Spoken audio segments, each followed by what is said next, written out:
Hello दोस्तों, 10वीं के प्रिय विद्यार्थियों, हम आज करेंगे प्रश्नावली 2.2। इस प्रश्नावली का नाम बहुपद है। देखिए 2.1 जो प्रश्नावली है वो हम यहाँ नहीं करेंगे, क्योंकि उसमें सिर्फ आपको ग्राफ दे रखे हैं और उन ग्राफ में ये बताना है कि किसी बहुपद के जो ग्राफ दे रखे हैं उस ग्राफ में उस बहुपद के कितने शून्यंक हैं।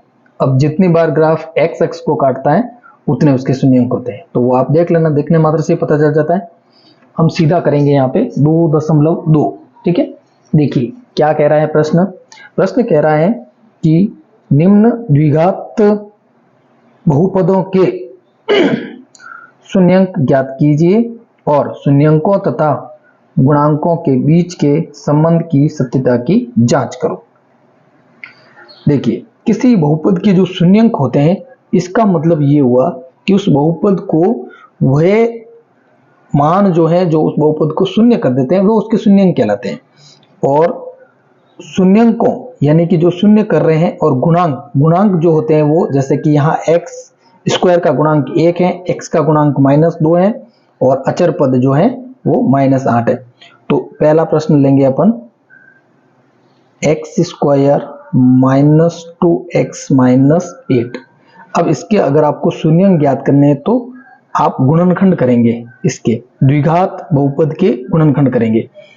तो द्विघात बहुपद के गुणनखंड करने के लिए क्या करेंगे, आप बीच वाले पद को ऐसे दो पदों में तोड़ेंगे कि बीच वाला पद जो है जैसे -2 है, तो -2 जो है ऐसी दो संख्याएं जिनको आपस में जोड़ने पर -2 प्राप्त हो जाए।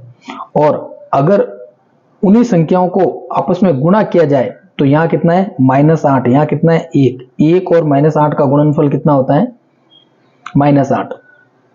तो उन संख्याओं का गुणनफल जो है वो -8 हो जाए। जैसे आप -2 को ऐसी दो संख्याओं में तोड़िए, आप 4 और सोचिए 4 को 2 से गुणा करने पर 8 आते हैं और 4 में से 2 या 2 में से 4 जाने पर -2 बचता है। तो आपको यहाँ ये ध्यान रखना है कि आपको चाहिए क्या, -2। तो इस -2 को आप क्या लिख सकते हैं, -2 को आप लिख सकते हैं -4 + 2। ठीक है, तो आपको प्राप्त हो जाएंगे -2, यानी कि माइनस के 4 में अगर प्लस के 2 जोड़े जाए या 2 में से 4 घटाए जाए तो -2 बचते हैं। और -4 को अगर 2 से गुणा करते हैं तो -8 आते हैं। तो यहाँ 2x -2x को क्या लिखेंगे, -4x + 2x। तो लिखेंगे, देखिए x स्क्वायर -4x + 2x -8। देखिए इस पद को हमने इस प्रकार लिखा है, इससे कोई फर्क नहीं पड़ता है क्योंकि -4x + 2x मिलके -2x ही होते हैं। ठीक है, तो आगे देखिए क्या करेंगे, यहां पर x है कॉमन ले सकते हैं, यहां पर भी x है कॉमन ले सकते हैं। यहाँ x स्क्वायर है इसलिए x बच जाएगा और यहां से x चला जाएगा, 4 बच जाएगा। तो यहां से आपने x कॉमन लिया तो x स्क्वायर में से x गया तो x बचा, 4x में से x बाहर चला गया तो क्या बचा, सिर्फ 4 प्लस यहाँ क्या कॉमन आ सकता है, x तो है नहीं, यहाँ नहीं है, यहीं पर है, 2 कॉमन आ सकता है, 2 यहाँ पर भी है, 2 का भाग 8 में जाता है तो 2 आपने कॉमन ले लिया। x माइनस 2 का भाग 8 में कितनी बार जाएगा, 4 बार। देखिए x -4 तो आपने कॉमन ले लिया, x -4 को कॉमन ले लिया तो यहां तो बचा x और यहां क्या बचा 2। ठीक है, अब आपको क्या ज्ञात करना है, इस बहुपद के शून्यंक ज्ञात करना है। शून्यंक ज्ञात करना है मतलब अब आपने ये क्या किए थे, गुणनखंड किए थे। तो प्रत्येक गुणनखंड को जो है आप शून्य के बराबर रखेंगे, जिससे आपको इसको शून्य के बराबर रखेंगे तो x का एक मान प्राप्त होगा और इसको अगर शून्य के बराबर रखेंगे तो x का दूसरा मान प्राप्त हो जाएगा। तो 2 शून्यंक हो गए, क्योंकि x की उच्चतम घात कितनी है, 2। जब किसी बहुपद की उच्चतम घात जितनी होती है उतने ही उसके शून्यंक होते हैं। अगर किसी बहुपद की उच्चतम घात 3 है तो उसके 3 शून्यंक होंगे, 4 है तो उसके 4 शून्यंक होंगे, यानी कि ऐसी 4 संख्याएं होंगी जो उस बहुपद को, चतुर्घाती बहुपद को शून्य कर सकने की योग्यता रखती है। जैसे यहाँ पर देखिए ये 2 घात वाला बहुपद है, तो 2 ऐसी संख्याएं हैं जो इस बहुपद को शून्य कर सकती है। कैसे, एक बार इसको आप शून्य रखेंगे, यानी कि एक बार तो आपने x - 4 = 0 रखा तो इससे क्या प्राप्त होगा आपको, x बराबर 4, 4 को उधर भेज दिया तो प्लस हो गया, 4 जीरो में प्लस हुआ तो 4 ही आया, तो एक तो x का मान हो गया 4, यानी कि अगर आप 4 यहां रखोगे, ठीक है, तो इस बहुपद को शून्य कर देगा। आप रख के भी देख सकते हो, देखिए 4 का स्क्वायर कितना होता है 16, कितना हो गया 16, या -2 इंटू 4 कितना हो गया -8, ये -8, -8 और -8 कितने हो गए -16, -16 और +16 मिलकर कितना हो गया 0, ठीक है। नेक्स्ट गुणनखंड कौन सा है, x + 2, इसको आपने 0 के बराबर रखा, पक्षांतरण किया तो ये प्लस के 2 हैं, उधर जाके हो जाएगा 0 - 2 यानी कि -2, यानी कि x का दूसरा मान है -2, यानी कि अगर आप -2 यहां रखोगे फिर भी ये 0 हो जाएगा। अब देखिए, अब ये कह रहा है आगे, क्या कह रहा है, शून्यंकों तथा गुणांकों के बीच के संबंध की सत्यता की जांच करनी है। तो गुणांकों क्या संबंध होता है, देखिए द्विघात बहुपद जो होता है वो होता है ax² + bx + c, ऐसा होता है, ये इसका स्टैंडर्ड फॉर्म है, यानी कि व्यापक रूप है। कोई भी द्विघात समीकरण इस प्रकार होगा। देखिए इसकी तुलना आप इससे कर सकते हैं, देखिए x² है, यहाँ a का मान 1 है, x है, यहाँ पर b है, bx है, तो यहाँ b का मान -2 है, इसीलिए -2x हुआ। यहाँ c है प्लस का, यहाँ -8 है, तो ये c -8 के बराबर है। तो देखिए यहाँ शून्यांकों, इस बहुपद के 2 शून्यांक होंगे, अल्फा और बीटा, तो अल्फा प्लस बीटा जो होते हैं वो -b/a के बराबर होते हैं, और अल्फा इंटू बीटा बराबर होता है c/a, यानी कि शून्यांकों का योगफल जो होता है वो -b/a, यानी कि -x का गुणांक बटा x² का गुणांक, और दोनों शून्यांकों का जो गुणनफल होता है वो अचर पद बटा x² का गुणांक, ऐसा होता है। अब आपको देखना है कि भाई यहां ऐसा हो रहा है कि नहीं हो रहा है। इसके शून्यांक कौन कौन से हुए, अल्फा मान लेते हैं कि अल्फा 4 है और बीटा जो है वो -2 है, तो इसका मतलब ये हुआ कि अल्फा प्लस बीटा जो है वो -b/a होना चाहिए। -b यानी कि b का मान कितना है -2/a का मान कितना है 1, यानी कि अल्फा प्लस बीटा कितना होना चाहिए +2। तो अल्फा और बीटा को जोड़िए, देखिए कितने हुए, 4 - 2 2, तो अल्फा प्लस बीटा का मान कितना है, यानी कि ये बात सत्य है। अब अल्फा इंटू बीटा कर लेते हैं, अल्फा इंटू बीटा होता है c/a। c क्या है यहाँ पे -8, a क्या है 1, तो अल्फा इंटू बीटा का मान आया -8। अब आप अल्फा इंटू बीटा का गुणनफल कीजिए, अल्फा कितना है 4, बीटा कितना है -2, तो 4 को अगर आप -2 से गुणा करेंगे तो कितना प्राप्त होगा -8, जो कि अल्फा इंटू बीटा, यानी कि सत्यता की जांच हो गई। तो इस प्रकार आपको सत्यता की जांच करनी है, ठीक है। देखिए अब दूसरा सवाल देखिए, दूसरा क्या है, 4s² - 4s + 1, 4s² - 4s, दूसरा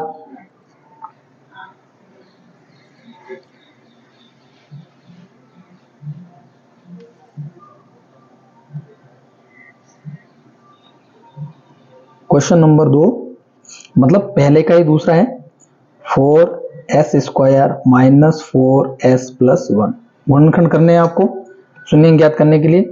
तो देखिए अब 4s को आप ऐसी दो संख्याओं में तोड़िए जिनका गुणनफल जो है वो 4 × 1, दोनों ही प्लस के हैं तो 4 हो जाए, और जोड़ने पर आपस में -4 आ जाए, तो क्या होंगे -4 के ऐसे दो टुकड़े, -2 × -2, -2 को -2 से गुणा करेंगे तो प्लस के 4 आ जाएंगे, और -2 को -2 से जोड़ेंगे तो माइनस के 4 हो जाएंगे। तो क्या लिखेंगे 4s² - 2s + 1, ठीक है। अब क्या करेंगे, यहां से कॉमन लेंगे, क्या कॉमन ले सकते हैं यहां से, एक तो 2 कॉमन ले सकते हैं इन दोनों में से, एक s कॉमन ले सकते हैं, तो 2 और s कॉमन ले लिया, 2 यहां से चला गया तो कितने बचे 2, और s में से s चला गया तो क्या बचा s, और यहां से 2s पूरा चला गया तो सिर्फ -1, फिर माइनस कॉमन ले लेंगे यहां से, और कोई चीज कॉमन नहीं आ रही है एक के अलावा, तो -1 कॉमन ले सकते हैं, क्या बचेगा 2s - 1, यहाँ क्या हुआ माइनस कॉमन लिया यार, इसीलिए यहाँ माइनस हो गया, क्योंकि इसको अंदर वापस गुणा करेंगे तो -1 का जब 2s से गुणा करेंगे तो -2s हो जाएगा, -1 का -1 से गुणा करेंगे तो +1 हो जाएगा।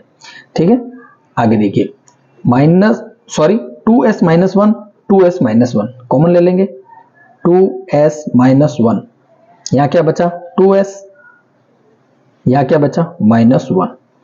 अब अलग अलग जीरो रख दो दोनों को, तो 2s - 1 इज इक्वल टू 0, क्या आ जाएगा 2s इज इक्वल टू 1 का पक्षांतर करें तो 1 + 0 1 हो जाएगा, और s बराबर अब 2 कहाँ चला जाएगा नीचे 1/2।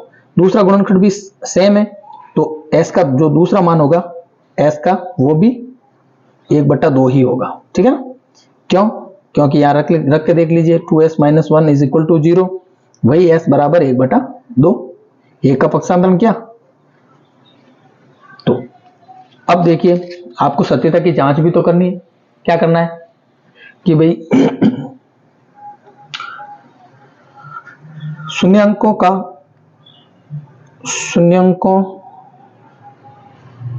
व गुणांकों का संबंध क्या होता है, संबंध ये होता है कि शून्यांक अगर अल्फा और बीटा है तो उनका योग जो होगा वो -b यानी कि x का गुणांक बटा x² का गुणांक, और उनका गुणनफल जो होगा वो अचर पद c बटा a यानी x² के गुणांक के इक्वल होना चाहिए। देखिए आप यहाँ पे अल्फा प्लस बीटा का मान देखिए, अल्फा और बीटा माइनस एक गुणांक एक शून्यंक 1/2 है, दूसरा जो शून्यंक है वो भी 1/2 ही है, तो अल्फा और बीटा दोनों का मान 1/2 है, तो अल्फा प्लस बीटा क्या आ जाएगा 1/2 प्लस 1/2, यानी कि अल्फा प्लस बीटा का मान कितना आ गया 1। अब ये कह रहा है कि अल्फा प्लस बीटा जो है वो -b/a होना चाहिए, तो -b/a करके देखते हैं, वो भी 1 आना चाहिए। -b, देखो b का मान कितना है -4, तो पहले से एक तो माइनस है, फिर b का मान -4/a का मान 4, माइनस का गुणा -4 से होगा तो क्या हो जाएगा +4/+4, कितना आ जाएगा 1। तो अल्फा प्लस बीटा 1 है, और इस संबंध के अनुसार भी -b/a का मान भी ये आ रहा है। इसी प्रकार alpha into beta 1/2 into 1/2, alpha 1/2 beta 1/2, दोनों का गुणा किया 1/4 आया। अब संबंध के अनुसार अल्फा बीटा जो है वो c/a होना चाहिए। अब c का मान कितना है यहाँ पे प्लस का 1 अपॉन, तो 1/4 आ गया, तो इसका मतलब अल्फा इंटू बीटा 1/4, यहाँ पर भी अगर अल्फा इंटू बीटा जो दोनों का गुणनफल है वो 1/4 आया, और अगर अल्फा बीटा को गुणांकों के रूप में लिखे तो अल्फा इंटू बीटा c/a होता है, उसका मान भी 1/4 ही आया। तो इस प्रकार से आप क्वेश्चन करते जाना है। ठीक है, देखिए अगला क्वेश्चन कौन सा है,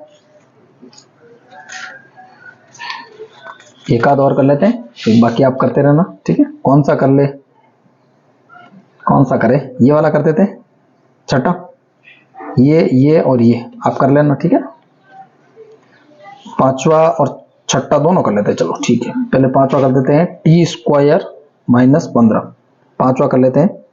देखिए t² - 15, इसके अगर आप गुणनखंड करोगे तो क्या हो जाएगा, देखिए ये a² - b² के रूप में है, यानी कि ऐसे √15 का स्क्वायर लिखा जा सकता है, और a² - b² को अपन a + b और a - b के रूप में लिखते हैं, ये सूत्र होता है। ठीक है ना, तो इसको आप लिख सकते हैं t² - √15 का स्क्वायर, इसको लिख सकते हैं अपन t + √15, एक गुणनखंड, दूसरा हो जाएगा t - √15, इसको बराबर रखेंगे एक बार 0 के, तो t बराबर आ जाएगा माइनस के √15, और इसको अगर बराबर रखेंगे तो आ जाएगा √15। तो एक अल्फा तो हो गया -√15 और बीटा हो गया √15। इसकी आप जांच कर दीजिए, देखिए अल्फा प्लस बीटा बराबर क्या होता है -b/a, यहाँ b 0 है क्योंकि t² के बाद सीधा अचर पद है, t का गुणांक नहीं है, तो 0/a 0, यानी कि अल्फा प्लस बीटा 0 आया। अगर माइनस, और ये भी देख लीजिए अल्फा प्लस बीटा जोड़ के कि minus under root 15 plus under root 15 बराबर 0 होता है। अब आता है अल्फा इंटू बीटा। अब अल्फा इंटू बीटा क्या होता है, सी अपॉन ए। सी कितना है, माइनस के 15, ए कितना है 1, टी स्क्वायर का गुणांक कितना है 1, तो अल्फा इंटू बीटा कितना है माइनस 15। अब अल्फा इंटू बीटा करेंगे तो माइनस अंडर रूट 15 का गुणा अगर आप अंडर रूट 15 से करेंगे तो अंडर रूट 15 अंडर रूट हट जाएगा, माइनस का माइनस आ जाएगा तो माइनस 15 आ जाएगा। तो ये सत्यता की जांच हो गई, ठीक है। और नेक्स्ट एक क्वेश्चन और करते हैं अपन, छठा क्वेश्चन। इसमें छठा कौन सा है, हाँ देखिए 3x square minus x minus 4, 3x square minus x minus 4, ठीक है। गुणनखंड करने हैं, -1 के ऐसे दो भाग, इन दोनों को गुणा करने पर क्या आएगा 3 और -4 को गुणा करने पर -12 आएंगे। तो -1 के ऐसे दो टुकड़े करने हैं जिसको जोड़ने या घटाने पर तो आ जाए -1, गुणा करने पर आ जाए -12। तो ऐसी दो संख्या सोचिए जो कि कंटिन्यू हो, जिनका अंतर एक ही हो, जैसे 1 2 2 3 3 4, देखो 3 4 से 12 आ रहे हैं। अब आपको ये एक -12 लाने हैं तो क्या करना है, और माइनस का 1 लाना है। तो देखिए अगर आप 4 प्लस के लेंगे और 3 माइनस के लेंगे तो प्लस का 1 बच जाएगा, ठीक है। तो आपको माइनस का 1 चाहिए, इसलिए आपको माइनस का 4 लेना है और प्लस के 3 लेने हैं, ताकि -4 + 3 बराबर -1 रहे, और -4 इंटू प्लस का 3 करोगे तो -12 आ जाएंगे। तो क्या करेंगे 3x square minus 4x plus 3x minus 4, यहाँ क्या कॉमन लोगे आप, यहाँ क्या कॉमन ले सकते हैं आप, x कॉमन लिया तो 3x माइनस 4 बच गया, प्लस यहाँ 1 कॉमन ले सकते हैं दोनों में से, तो 3x माइनस 4 बच गया। तो अब 3x minus 4 3x minus 4 common ले सकते हैं, 3x माइनस 4 क्या बच गया यहाँ x, यहाँ क्या बच गया 1। अगर 0 के बराबर रखेंगे तो 3x माइनस 4 को अगर आप 0 के बराबर रखोगे तो 3x बराबर 4 को उधर भेजेंगे तो 0 + 4 क्या हो जाएगा 4, और x बराबर आ जाएगा 4/3। इसी प्रकार x + 1 को अगर आप 0 के बराबर रखेंगे तो x बराबर आ जाएगा 0 - 1 यानी कि -1। तो ये एक तो शून्यांक आ गया, ये इसको मान लेते हैं अपन अल्फा, इसको मान लेते हैं बीटा। अब क्या होता है कि अल्फा प्लस बीटा बराबर होता है -b/a, और अल्फा इंटू बीटा बराबर होता है c/a। तो देखिए अल्फा प्लस बीटा करके देख दीजिए, इन दोनों को जोड़ लीजिए पहले, यानी कि अल्फा प्लस बीटा बराबर 4/3 माइनस प्लस बीटा करना है प्लस -1, तो क्या हो जाएगा 4/3 प्लस माइनस -1, क्या लेंगे लसप 3 लेंगे, 3 का भाग 3 में एक बार, 1 का गुणा 4 से 4, यहाँ कुछ नहीं है नीचे तो 1 रख सकते हैं, 1 का भाग 3 में 3 बार, 3 का गुणा -1 से -3, तो क्या आ जाएगा -1/3, यानी कि अल्फा प्लस बीटा जो है वो -1/3 आया। अब गुणांकों के रूप में अगर इसका संबंध देखें तो -b/a होना चाहिए। अब -b/a का मान भी 1/3 ही आना चाहिए। तो देखते हैं -b/a is equal to -b, देखो b का मान -1 है, पहले से ये माइनस है, -1, a का मान कितना है 3, माइनस माइनस दोनों हो गए प्लस, और 1/3, इसका मतलब ये सही है। इसी प्रकार यहाँ देखते हैं अल्फा इंटू बीटा, यानी कि 4/3 का गुणा -1 से करेंगे, ये -1 है बीटा, तो क्या आ जाएगा -4/3। अब देखते हैं कि अल्फा c/a का मान भी ये c/a के बराबर है, तो -4/3 आना चाहिए। c क्या है देखिए -4 और a क्या है 3 आ गया। तो ये होगी सत्यता की जांच। बाकी के क्वेश्चन आप करने का ट्राई करना, ठीक है।